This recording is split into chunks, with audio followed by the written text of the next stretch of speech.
can we build communities around the impact we want to make in the world? How do we get people engaged and excited to support our missions when everyone is so busy already? How do we get others to care? This season will bring you people that decide to look closer. They look where others have turned away. They are building communities to make a positive impact. I am Regina Larco, and this is #Impact Season 6.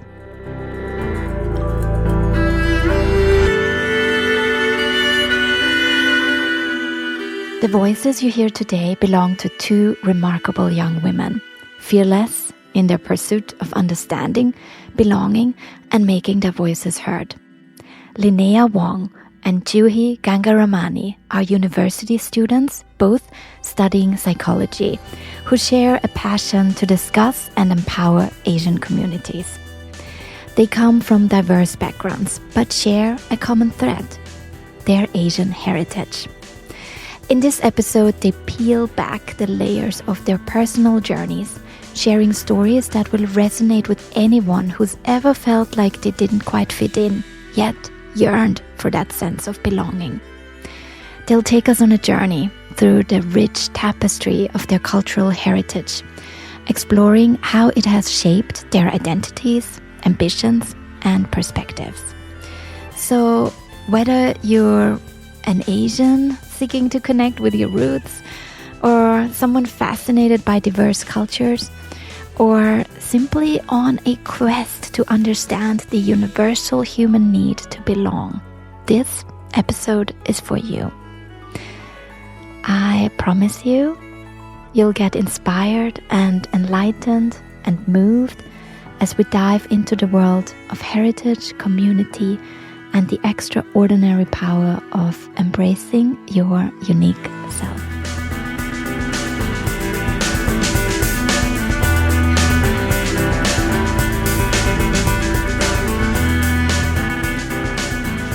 Everyone, this is Juhi, the guest host of #Impact podcast, hosted by Regina Larco. Joining my conversation today is Linnea Wong, a close friend of mine who actually sparked this idea. So I'm going to give her the mic to introduce herself. Thank you. Hello, my name's Linnea Wong. I'm a fourth-year psychology student at the University of Victoria, which is actually how Juhi and I met. Yeah. Yeah. I'm currently working as a youth social worker, and what are my interests? I really like crochet and all things yarn, knitting, and just like spending time with my friends. That's and great. Going thrifting. I love going thrifting. Obviously, that is the best hobby to have. Yeah, but I'm really excited to be here and to talk about this. It's great. We came up with this idea kind of together, but like I kind of formulated it a bit better. Mm-hmm. But we're going to be talking about our reflections from May, which, as it is commonly well known as Asian Heritage Month, and the theme of community and what it means to us. So I'm going to start by asking Linny first. What do you think it means to be Asian? Like when you think of the Asian identity, what do you think that means to you? To preface, like just to give a little bit of context, I'm half Chinese and half white. So my dad is Chinese Canadian and my mom is English and Icelandic. And I think I'm like fourth or fifth generation Canadian. So it was like my grandparents' parents who moved here to Canada, I believe. Like it's pretty far back. Which unfortunately kind of means that my family is pretty disconnected from our culture and we don't really practice a lot of really anything, to be honest. And especially because a lot of the older generation, like my grandparents and their siblings a lot of them have passed away. And, you know, as I feel like it's pretty common that the grandparents a lot of the times are the ones who really hold the cultural, I don't know the right word, but they kind of keep it together and keep passing things down. Yeah. And so we've kind of lost that cultural tie at least in my family. Yeah, so being Asian for me, it's kind of complicated because it's not like I've found growing up with my experience, I've gotten kind of like mixed messages, I guess, where sometimes I feel like I'm treated very much like a white person or somebody who's not like obviously Asian, if that makes sense, because I look a little bit kind of racially ambiguous, I think. The experience, I guess, for me is like, obviously there is a connection, like that's my ethnicity, it's like my family, we have all of those pieces there, but at the same time, I grew up in a very white community, and I'm also half white, so another side of my family is white, so there's that experience as well. So it kind of makes the lines a little bit blurred, where it's hard to distinguish between what it means to be Asian per se versus just like what it was like growing up for me, I guess. I think like different identities always like will always have different experiences, especially like it's based on where you grow up and like the people you interact with. Like I feel like growing up, I grew up in a very like Indian but like international community, and like I met a lot of other people in that sense. And then when I transitioned and like went to another high school where like me and my sister were like the only Indian girls there, like it just like made us realize like, wow, like our identity is not that common. And I feel like sometimes like it might kind of, sometimes unconsciously, sometimes consciously, it might force you to like assimilate, you know, to like actually experience like what they experience, because it seems like a better, well, it's just like, the majority. Alternative. Yeah, of course. Like I've just like, I've thought about it too, because like if you don't fit in the majority, or if you don't try to fit in, like you're not going to be able to experience the best of life, as how some people will put it. And I've noticed that a lot of them won't try to take the advantage to try to learn our culture or like try to incorporate certain practices that we do. But I feel like since I've moved here, at least like with a lot of other indigenous and Asian cultures, like they've tried to make it a part of regular like life. Like it's just part of life, you know, like it's just part of life to have a lot of other people who are from different cultures and different backgrounds and everything. Like I remember when I first moved here, I was really interested in like just learning about hockey culture and like the Canucks and like all of the whole NHL thing. And I remember seeing like the Canucks like would have special like themed games, if you will. And then one of them was for Chinese New Year. And I was like just shocked. I was like, really? Like they celebrate Chinese New Year? I was not expecting it, like for them to be so culturally accepting, you know? So it was like a very large change from like what I was used to, where it's just like, just follow what the majority is and just kind of go forth with that, you know? Yeah, I got that. I think it's interesting. Like, I don't know, I'm like reflecting now about what it was like growing up and just kind of my thought process. Cause I feel like in my mind, like, I definitely feel like I come from a bit of a different position being half Asian, like mixed race, because I still don't. And growing up, I didn't really feel like I fully clicked with people who were fully Chinese or were like a lot more culturally connected or like first or second generation.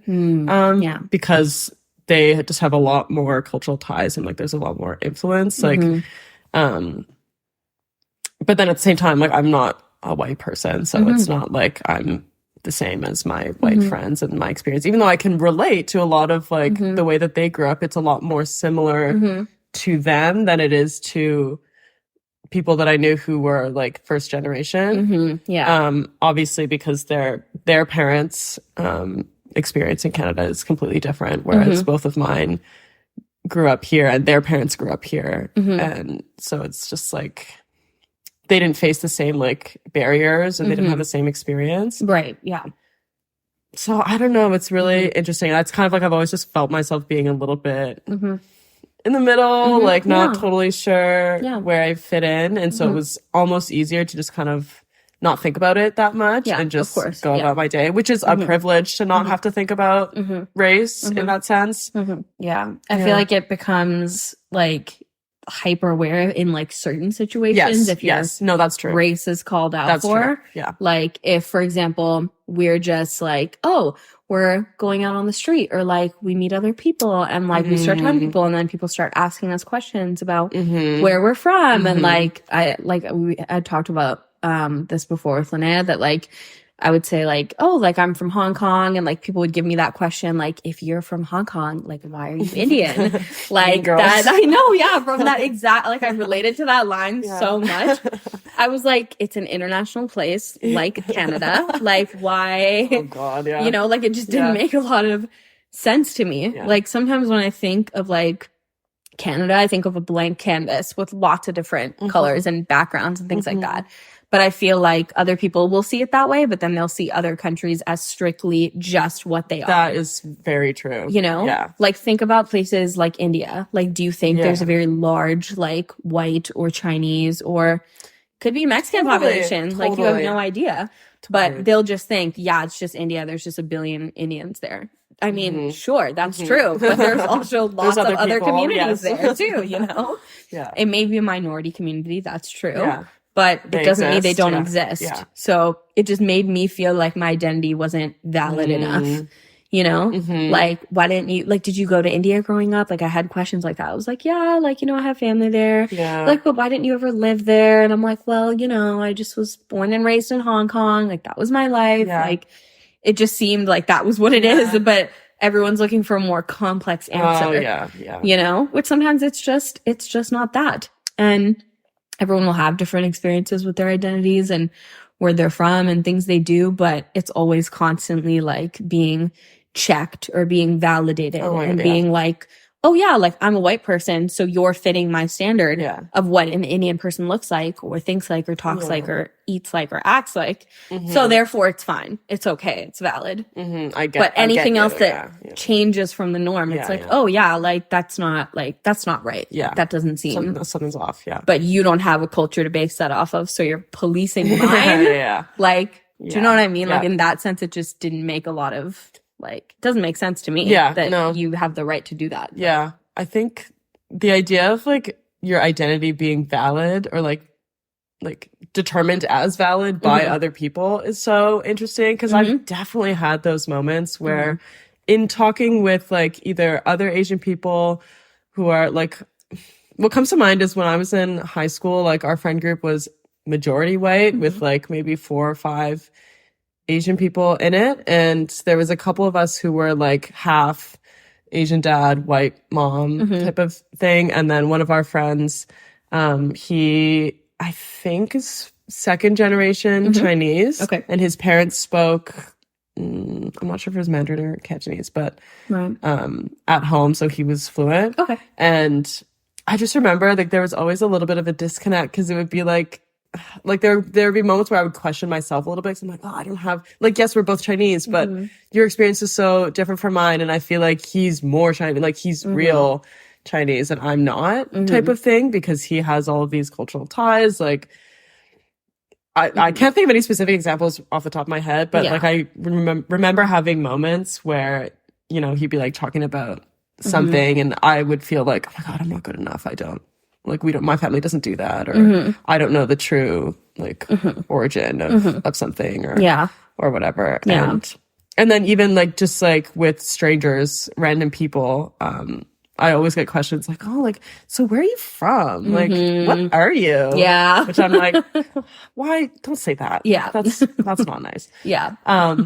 But, you know, take it nicely, try to explain. They don't know. And it's always just like the first question is like, oh my God, so do you speak Chinese? Like, you know, which I'm like, unfortunately not. It's actually, you know, thanks to racism in our country that I don't. So that's awesome. But it's just like having to prove yourself to other people kind of where it's weird. Like with other white people, it's like, there's that feeling of like, yeah, I'm half Asian, but like, I'm not too Asian. Like, I'm still white. Don't worry. We can get along. Like, I won't make you feel weird. And there's that little thought where I'm like, like, do white people feel comfortable around me because I'm half and not because I'm fully Chinese? And they, like, there's, like, that, like, safe connection to their culture that they can latch onto. And then on the other side, it's like if I'm talking with other Asian people and I'm like, I'm not fully in here, I have like one foot in type of thing. Like, do they see me in the same way? Probably not. Like, we still have that disconnect. It's just like, oh, absolutely. so I totally understand where you're coming from. I feel like when I first started meeting people in my friend group, the biggest thing that I like wanted them to know, I was just like making sure, like, you guys know I'm Indian, right? Like that's accepted, like that's okay. And like I had my fair share of like racist and incidents and racist comments made towards me and my culture. And it was definitely a learning opportunity for me and for other people. But it just like, it makes you like, oh, like, do they actually see me as an equal? Do they see me as an other? Like, am I less than or more? And sometimes I wouldn't even just chalk it down to like my ethnic identity, but I would also just chalk it down to like, I'm not from Canada. Like you could still be, of any race or ethnicity, but like you'd be from Canada. So you have that relatable thing. Yeah. But I would feel like kind of similar how you did. Like, do you feel like slightly comfortable to me? Like I still have that one part of me that's like relatable. Like, and I think the one thing that I did point out was like my accent. It is very Canadian and very like American, North American. And like, that was because like I was raised like watching lots of television. Like I was raised around a lot of white people in high school and in middle school. Like it just happened. But if I didn't have that accent, would you see me as the same? You know? And I feel like that's kind of where like, it's like, that's where representation lacks. People think, like I said, you have to fit into one box for them to understand who you are. If you sound different or are different in how you look or how you eat or how you act, oh, that doesn't fit it violates what I think of you. So like, I'm going to think you're weird. Yeah. But that's just one norm that you've been like exposed to. Yeah. You know, which kind of leads me to like the next thing I wanted to talk about, which was representation and the value of representation. And have you ever seen models of representation in popular culture, in media, social media? Books also count. I should emphasize that one too. Or podcasts. That's a good one. I remember like growing up, especially, I like would relate to any like character that I saw that was just like a girl with brown hair. Like that was like the baseline for me, but because that's literally all there was. Yeah. You know, so usually it's just a white girl with brown hair. And it's like, we don't really look similar at all, but that's like the only feature that I could grasp onto to be like, yeah, she's like me. Yeah. It's close enough. Yeah. Cause there really was nothing else. Besides, like, I'm thinking Disney movies like Mulan is the only one I can think of. And that is like, of course it's an amazing and important story, but it's so vastly, like, it's not at all similar to anything that I knew. So it wasn't like I saw myself in her. Yeah. In any way, really. Yeah. And even just like when I've got a little bit older, like more recently, it's tough because I want to see fully Chinese. Like I want that representation of Asian people in media. And like, I want that to, you know, I want to see that.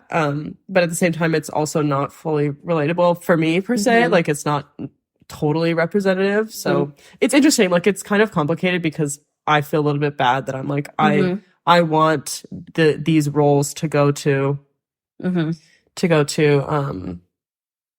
of color. I'm like, yeah, of course. Yeah. Absolutely. Asian women of color.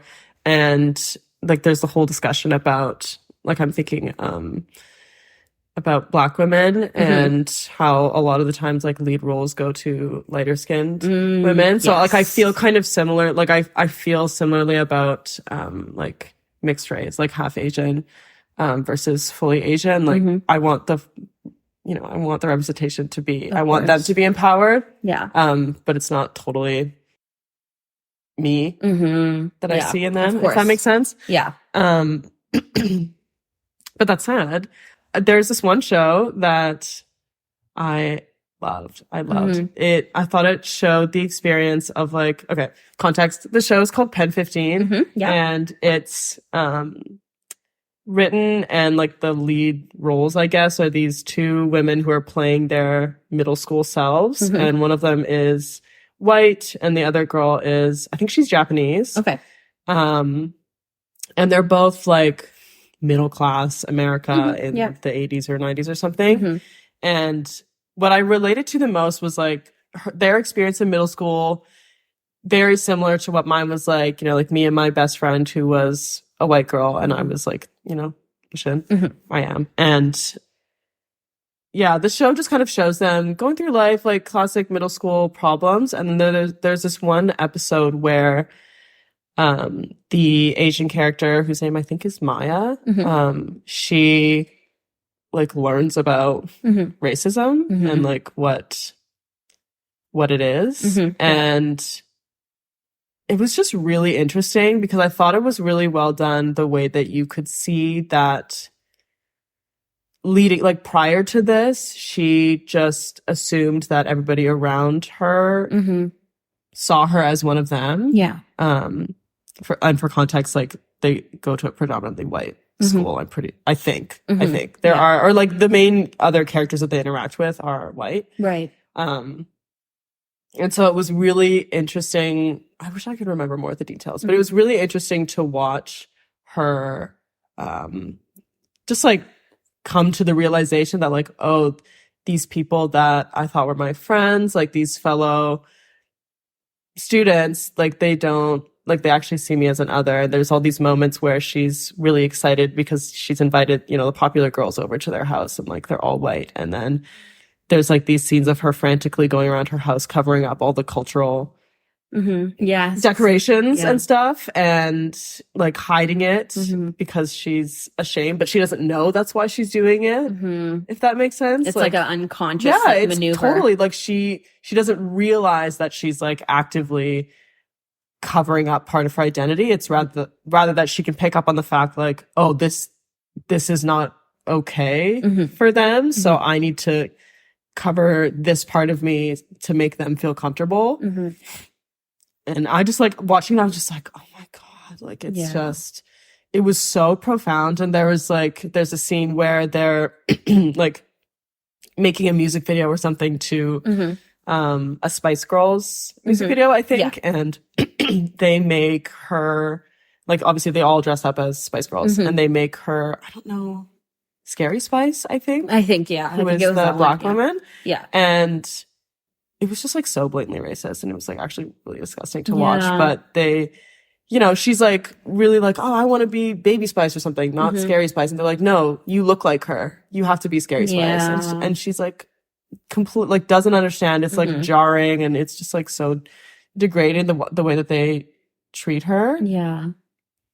I don't know. And it was just like watching it, it was very subtle, but also not subtle at the same time. I don't know if that makes any sense, but it's very like there's a message in there, totally. But it's like very much like we're trying to show you this is wrong. Like this, of course, But I just thought it really like hit hard for me because it was like you could just tell that her whole life up to that point, like it was her and her best friend. They had never really thought of each other as any different. Like, they didn't think about that aspect of their identities that's different and the way that affects their like interactions with other people. Because there's also like another storyline where the white best friend is like recognizing her role as much as she can, like for a 14-year-old, I guess, that she's playing. It's very like, I feel like there's different types of representation in that sense, but if there's like a certain experience or a certain emotion or whatever that's portrayed and it like hits home, it really like makes you think that. And like for me, I don't think I saw specific representation for my like Indo-ethnic group, like specifically, but I remember watching the very well-known popular show Never Have I Ever, and seeing how the main character Devi would like go from like being at home and like praying to different gods, like just saying like, God, like please like let me like have a good day at school, whatever. But it was like in a more relatable tone. Like, I'm going to be pretty chill with this teacher. So like, make sure you hit me up with those great grades. And I was like, I personally never thought that I would have a conversation with God like that. But sometimes those are the most honest ones. Yeah. But it would be one that like fits the narrative of how you speak to a more Western centered God. But that was like one of the things. And then another one that I like heavily related to was when they would have like certain religious events or like celebratory year-round events at school, like at their high school, like the Indian community there would rent out the high school and have their events there. And she was like, I don't want to be here. I don't want to wear these clothes. Like, this is so lame. And she met another former classmate, someone who had recently graduated, gone to college. And he was like, you know, like, I'm really happy to be here. And she's like, why? Like, this is so lame. This is so boring. Like, all of us doing all this. And he's like, but like, you realize how much of that identity is taken away when you go to a new place where you just kind of have to assimilate. And no one else wants to celebrate their identity. We're just all following the norm at college, you know? And it like, you can join all these clubs and like try to, you know, be connected with it once again, but it won't be the same as when you go back to your home and to your roots, like when you restart. And like, I feel like it kind of clicked for her. She's like, oh, like if I go to college, like, does this mean like this part of me just goes away? Like, I can't celebrate it. Like, I mean, it sucks that I feel ashamed about this, but it's like, you know, and for the longest time, even I felt ashamed of my culture. Like, I would say, like, what's the point of learning my language? What's the point of doing any of this? Like, if it's just going to get lost anyways. But I remember talking to a close friend of mine who was like, if I don't do it, like, who will? Like, we're just going to let other, like, white-centered communities, relations, whatever, like, take over the entire world. Like, come on. Like, are we really going to let that happen? And, like, at first I was like, I thought he was joking, but he spoke with such, like, power and such strength and belief in our community that I was like, everyone needs to be this enthusiastic.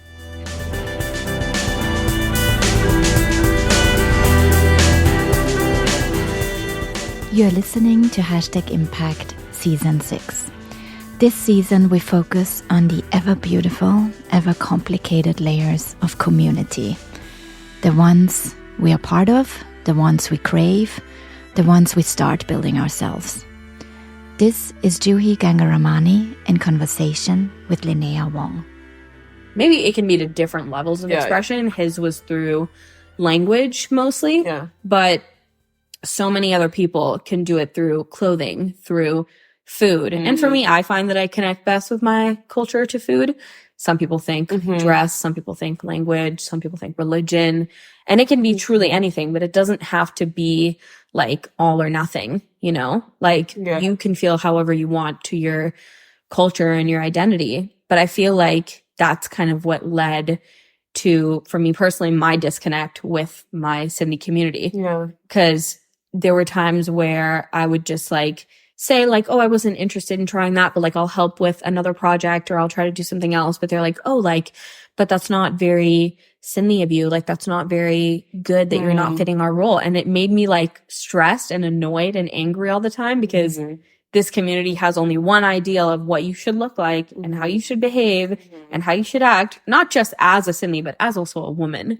You do the more womanly roles, you know, like, and I was just like, I don't want to be a part of a community that's like this. I'm going to just disassociate. Which I feel like, which leads to a lot more disassociation, like from other teens from their communities. They may not want to be a part of their culture and the communities that are tied to it because of like how they're stigmatized and how they're viewed.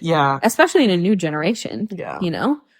And I don't know how you personally feel about your community, if you've ever wanted to be a part of the community or if you feel like people would stigmatize you for that. But personally, I can say I haven't wanted to go back to like that community just because of the very strong ideals they would hold to like how you should be perceiving your culture. And community means different things to different people. I feel like you can make your own community. And I feel like I've definitely done that since I've moved here because I was like, I need to be able to have a good support system of people to rely on. But everyone can perceive it differently. I've definitely thought about it, like trying to learn more and to like foster a bit more like of a connection between me and my ethnicity.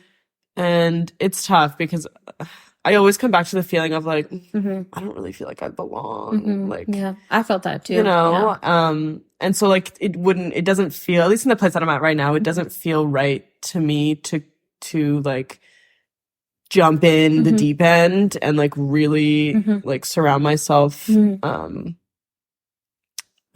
don't know the best way to put it. But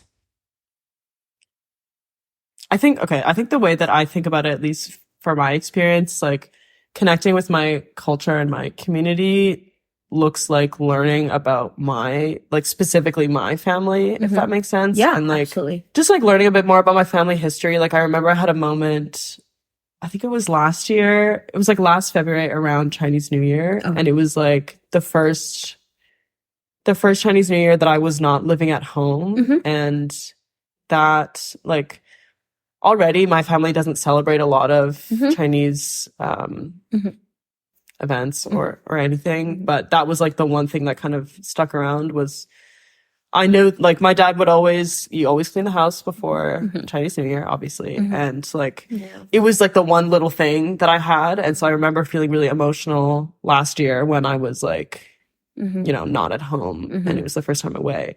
And so I remember I went back for reading break or something and I brought up these feelings to my dad and we talked about it and we had this really great conversation. And I just asked him about what his experience in high school was like and what it was like for him growing up, which was he could identify it was a lot of feeling you had to assimilate. His parents did have him and his siblings, my aunts, in Chinese school, I think, but they really I feel it's a very common experience where they really did not want to participate because all of their friends, none of their friends were doing this. Nobody else that they knew had to do this. So it was why am I being forced? I just want to fit in with everybody else and the things that they like and kind of push away the culture, I guess, a little bit to just be a part of, Vancouver, I guess. Yeah, and, for sure. Where they grew up. And yeah, so I don't know, connecting with my community for me, just understanding across the generations how things got passed along and how things ended up the way that they did to the point where I'm at now, if that makes sense. And so one of the ways that I've done that since then is what comes to mind is I read this book by Wei Sin Chong, who is a Chinese Canadian author, I think, and it's about this Chinese family in Vancouver in the 30s, I think. Something like that, where it's early 20th century. And it was just really interesting to read about their experience because knowing that I had family in Vancouver at that time. So just reading about it, getting a little glimpse of what life would have been was very cool. Yeah. So that's what it is for me, I think. It's it doesn't feel totally right for me right now to jump into my culture and really I feel I don't have the right words to explain it right now. I get where you're coming from too, because it's the way I see it is that there's sometimes just this and even in my head, I think there's only this one idea of my community. There's this one community, you either fit in it or you don't. Yeah. It's a selective thing. But the thing I realized moving here is that that's not always the case. Yeah. You build your own community and who you think of in your community, that should be your business. No one should tell you this is how it should look. I feel the biggest part of any community should just be the key word, at least that comes to mind for me, is support. It does not matter how old you are, how young you are, what ethnicity you are, where you were raised, what language you speak. As long as you're able to support each other, that's a community for me. Yeah. And no one should ever feel oh, I don't belong here. I'm not, good enough to do any of this or try this. But coming here and realizing that, meeting people like this, I was I don't have to be this type of person to fit this model, of what they think of me. I may be a person that is of a completely different background than them, than what they're used to. But that doesn't mean I'm less than in the group. If anything, I think I'm the coolest one. But it makes you think that why should there be this one idea of community that's so selective and so controlling? To me, is that a community? No, communities should be supportive and empowering and fostering better relationships with other communities. Yeah. I'm not saying you have to make one giant community, but having communities that have good relationships that foster other relationships with others not only benefit the community as a whole, but they're able to actually communicate a message that's hey, we're here to support everyone. No one should ever feel left out. No one should ever feel invalidated. Let's come together and make that happen and make this a better place to live and to just thrive. You know, I feel like a lot of the times we think of like, at least I felt this way, that sometimes I've been on like survival mode, but I like to think instead of survive, why not thrive? Yeah. Well, I love it. Very, very insightful, but you know, it makes you think that like, if it is possible to like be part of your culture and be connected to your culture in your own way, but also be connected to a community that you feel empowered in, that should be like, that should be enough for you. Yes. And it shouldn't have to be validated by someone else. I agree. I feel like that was like one of the bigger eye-opening moments, if you will, is just like coming to terms with the fact that it's like, there's no right way of going about it. Like, there's no right way to be culturally, like, you know, connected or belonging to a community. Like, it's whatever makes you feel authentic and like feels fulfilling for you in whatever you need, which for me is like, it doesn't feel right for me to go and try and learn Cantonese, even though like, yes, that's what my family spoke. Nobody really does anymore. And so it doesn't really make sense.